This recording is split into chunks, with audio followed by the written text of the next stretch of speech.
Assalamualaikum warahmatullahi wabarakatuh. Alhamdulillahi wahda, wassalatu wassalamu ala rasulillah. Sahabat Ferry Channel, rahimakumullah.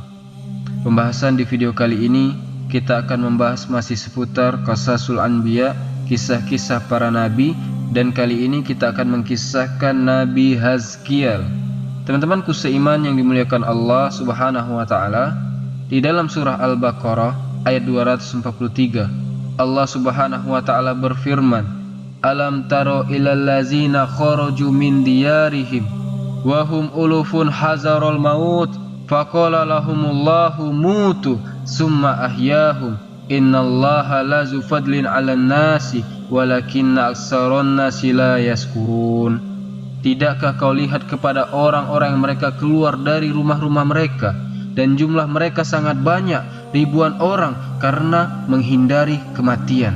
Maka Allah subhanahu wa ta'ala firmankan kepada mereka, matilah kalian semua. Kemudian Allah subhanahu wa ta'ala hidupkan kembali mereka. Sesungguhnya Allah subhanahu wa ta'ala sungguh pemilik keagungan atas manusia. Akan tetapi kebanyakan manusia tidak pernah bersyukur. Surah Al-Baqarah ayat 243 ini teman-teman, ulama tafsir mengatakan bahwa ini isyarat kepada kisah seorang nabi yang bernama Hazkiel atau Nabi Hazkiel. Nabi Hazkiel adalah salah satu nabi dari nabi-nabi Bani Israel setelah Nabi Musa alaihissalatu wassalam dan setelah Yusha ibn Nun. Setelah berhasil Musa alaihissalam melewati Laut Merah, kita tahu Bani Israel ini kaum yang suka membangkang. Kemudian setelah Musa alaihissalam meninggal dunia, estafet dakwah dilanjutkan ke Nabi Yusha ibn Nun. Teruslah Yusha ibn Nun mendakwahkan Bani Israel. Kemudian Nabi Yusha meninggal dunia. Setelah kematian Yusha ibn Nun, semakin jauh mereka Bani Israel dari para nabinya. Akhirnya sebagian mereka kufur kepada Allah subhanahu wa ta'ala, dan sebagian mereka menyekutukan Allah subhanahu wa ta'ala dengan menyembah berhala-berhala. Dari sinilah diutus kepada mereka seorang nabi yang bernama Hazkiel atau Nabi Hazkiel. Diutus kepada mereka Nabi Hazkiel, tantangan berat karena mendakwahkan dakwah tauhid. Dan memang setiap nabi tugas mereka adalah mendakwahkan dakwah tauhid, karena itu tugas pokoknya. Walaqad ba'atsna fi kulli ummati rasulan an ibudullaha wajtanibut taghut. Dan kami utus pada setiap umat seorang rasul, tugasnya mengajak manusia sembahlah Allah dan jauhi sesembahan daripada Allah alias taghut. Itulah tugasnya Nabi Hazkiel di kala itu, mengajak manusia kembali kepada tauhid. Teman-temanku seiman yang dimuliakan Allah subhanahu wa ta'ala, ada sebuah desa atau sebuah daerah namanya Dawardan sebelum Wasit, yang mana daerah ini karena kufurnya mereka ataupun karena menjauhnya mereka sedikit demi sedikit dari ajaran nabinya, maka Allah subhanahu wa ta'ala kirim azab kepada mereka berupa penyakit taun, wabah. Penyakit taun yang semacam penyakit lepra atau yang sejenisnya. Kalau di zaman sekarang mungkin COVID-19. Wabah ini memakan banyak korban. Akhirnya orang-orang yang tidak terkena wabah itu, mereka berusaha keluar dari negeri itu. Kemudian mereka naik ke atas bukit untuk menghindari wabah taun itu, supaya jangan sampai mereka tertular, dan jumlahnya ribuan orang. Bahkan ada yang mengatakan 30.000 manusia mengungsi dari tempat itu. Ada juga ulama tafsir mengatakan bahwa alasannya karena Nabi Hazkiel ketika itu meminta masyarakat Dawardan ini untuk berjihad, tapi mereka enggan berjihad. Dari situlah penyebabnya akhirnya datang penyakit taun kepada mereka. Alasan mereka tidak mau jihad itu karena takut dengan kematian, pengecut. Tetapi lihat, orang yang menghindari dari kematian jatuh pula kepada kematian yang lain dengan cara ditimpakan taun kepada mereka. Akhirnya mereka keluar dari tempat itu, kemudian naik ke permukaan bukit. Allah subhanahu wa ta'ala akhirnya takdirkan diangkatlah penyakit taun ini. Karena sudah merasa aman, karena penyakit taun diangkat, balik lagi orang-orang yang ada di bukit ini kembali ke daerahnya. Subhanallah, mereka berbangga satu dengan yang lainnya karena ketidakikutan serta mereka berjihad bersama Hazkiel. Dari sini akhirnya Allah subhanahu wa ta'ala kembali menurunkan penyakit taun untuk kedua kalinya, dan banyak yang meninggal. Yang masih selamat akhirnya menyelamatkan diri yang kedua kalinya. Naik lagi mereka beramai-ramai ke atas bukit. Rupanya sampai di atas bukit Allah sudah mengutus malakul maut untuk mencabut nyawa orang-orang ini. Tidak mati karena taun, tetapi mati karena dicabut oleh malakul maut di atas bukit. Itu namanya al-hazaru la yamna'ul khazar. Menghindar dari kematian tidak bisa lepas dari takdir kematian. Anda boleh menghindar dari penyakit taun, rupanya takdir kematian sudah ada di bukit menunggu Anda. Dari sini Allah Subhanahu wa taala berfirman, "Alam taro ilal ladzina kharaju min diyarihim wahum ulufun hazarul maut." Tidakkah kau lihat orang-orang yang keluar dari negeri-negeri mereka, dari rumah-rumah mereka, dan jumlah mereka banyak sekali. Kenapa mereka keluar? Hazarul maut, karena menghindar dari kematian, takut terkena taun. Hazarul maut, maka Allah berfirman kepada mereka setelah menghindar dari kematian karena takut dengan taun, mereka pun naik ke bukit-bukit. Rupanya di sana ada malakul maut yang Allah perintahkan supaya mencabut nyawa-nyawa mereka. Makanya Allah katakan, mutu, matilah kalian. Akhirnya semua orang yang mengungsi dari tempat itu karena takut terkena taun, mereka semua mati di perbukitan. Mayat-mayat mereka bergelimpangan di mana-mana. Bukit itu penuh dengan jasad-jasad yang tidak bernyawa. Berhari-hari, berminggu-minggu, berbulan-bulan, bertahun, akhirnya jasad itu jadi tulang belulang. Dari sini teman-teman, akhirnya Nabi Haskiel lewat ke bukit itu.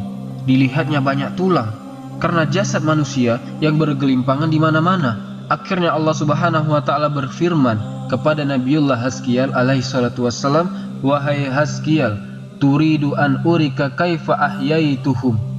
Wahai Haskiel, maukah ku tampakkan kepadamu, aku hidupkan kembali mereka di hadapanmu? Maka Nabi Haskiel mengatakan, "Na'am ya Rob, tentu ya Rob. Bagaimana caranya engkau hidupkan mereka ya Rob?" Faqila lahu, maka dikatakan kepadanya, "Nada, panggillah mereka." Fanada, makanya Nabi Haskiel pun memanggil, "Ya ayyatuhal izam, innallaha ya'muruka an tastama'i."